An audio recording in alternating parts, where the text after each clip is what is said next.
Alright everyone, this next lesson is going to be a lot of what you have learned in college algebra or in other algebra classes, but we're going to call it different things in statistics. We're going to have a little bit of terminology change. So I want you to keep in mind that this is the same lesson you were taught in college algebra. Same lesson you were taught in college algebra. Alright, so first of all, and I'm going to have to rewrite some of this because it's not reading my font for some reason. But the general form of a linear equation is y equals b sub 0 plus b sub 1x. Now, you're not used to b sub 0 and b sub 1 are your fixed constants. Constants. Excuse me, I'll get it out here in a minute. X is the independent variable, y is the dependent variable. Now, we learned this in college algebra, except we called it something different. We called it y equals mx plus b. Okay? So, what if you remember from college algebra, what do these two mean? M is your slope, b is your y-intercept. So in our particular problem here, b sub 0 is the same thing as our y-intercept. B sub 1 is the same thing as our slope. Okay? It's the exact same thing. We're just calling them something different. Notice how they've written it a little differently. They've written it in this form here. B plus mx. It's the same thing. It's just commutative property of addition allows us to move those around like that. So don't let that fool you. This is the same thing you've learned in college algebra. Okay? So, now, if we look at this problem here, CJ Squared Business Services offers its clients word processing at a rate of $20 per hour and plus a $25 discharge. The total cost to a customer depends, of course, on the number of hours needed to complete the job. Find the equation that expresses the total cost and the number of hours to complete the job. Well, we've already got the total equation. I've already got the equation down here for you. But how do we come up with that? Well, $20 per hour. This is a variable. That's why we know it's a 20x. $20 per hour. It varies. It depends on how many hours that we actually have in order how much it costs. Plus $25 discharge. Now that $25 is going to happen no matter what. So that's the lowest point if you notice on our graph down here. That's our y-intercept. Okay? That is our y-intercept. That's going to happen no matter what. That's where we start, that $25. So this would be the equation that expresses total cost in terms of the number of hours. She's just looking at a word problem, being able to write the equation. I know you've done this several times in years past, so this should be nothing new to you.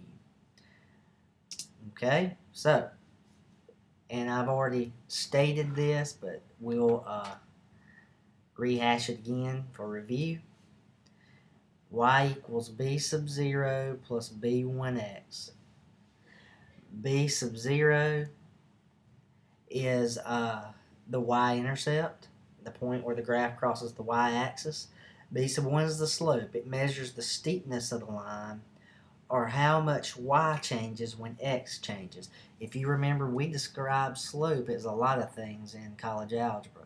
Change in y over change in x, rise over run, etc.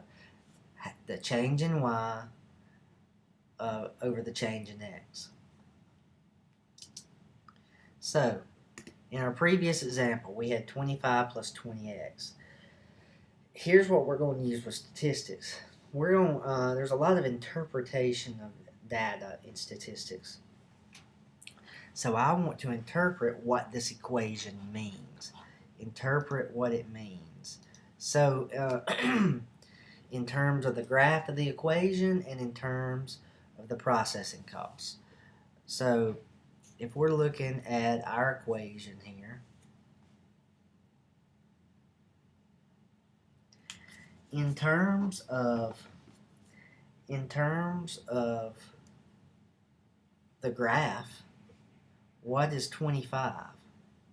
Well, hopefully you're screaming at the screen that 25 is the y-intercept. 25 is the y-intercept. It's the point at which this line crosses the y-axis. Well, what is 20 in terms of the graph? 20 is the slope. So this tells you how much the y value increases as the x value increases. So basically what this says is that this says the y value increases 20 units for every 1 unit of x. So if you remember, slope is typically written in fractional form, rise over run. So this is 20 over 1, since it's just 20. So y increases 20 units for every 1 unit of x. That's how we're interpreting it in terms of the graph. Now, what about in terms of word processing cost? This is where you have to apply it in a real-world situation. What does this mean? Well, 25 in the real world, 25 tells you how much you're going to get charged no matter how many hours you work. If I work 0 hours, if X is 0, I'm going to get charged $25 for using the discharge. Okay? It is a discharge no matter how many hours you work. So in real life, we say this is a fixed cost. That's what 25 is. That's the y-intercept. It is a fixed cost. Now, 20 on the other hand, 20 represents the cost per hour. This is our slope, but in real life, it's cost per hour. So 20 would be a variable amount. It depends on how many hours you cost. The total cost would go up for every additional hour you worked, obviously. So that's what it means in real life, in an application setting. Okay, so don't overthink these. That tends to be the problem with Section 4.1. Remember, this is the same stuff we covered in college algebra, the same stuff you covered in high school algebra 1, 2, whatever you took. Okay, so keep that in mind. Alright, and just as a reminder, I'm sure I don't have to, because if you took it here, at ICC, we stress this in college algebra that, of course, B1 is the same thing as the slope, and if B1 is greater than 0, the line's going to be increasing because the slope is positive. If B1 is less than 0, the line's going to be decreasing because the slope is negative. But if B1 equals 0, that is a horizontal line. That is a horizontal line. So keep that in mind. In a horizontal line in math, we said back in college algebra, we said a horizontal line was of the form y equals some number. I'm using b just as a variable. Well, here that some number is going to be b0, b sub 0.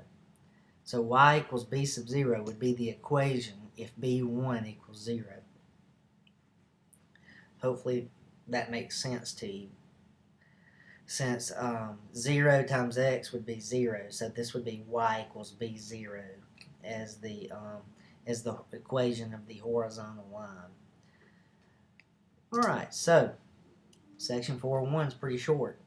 Short and sweet. It's just kind of a review of linear equations.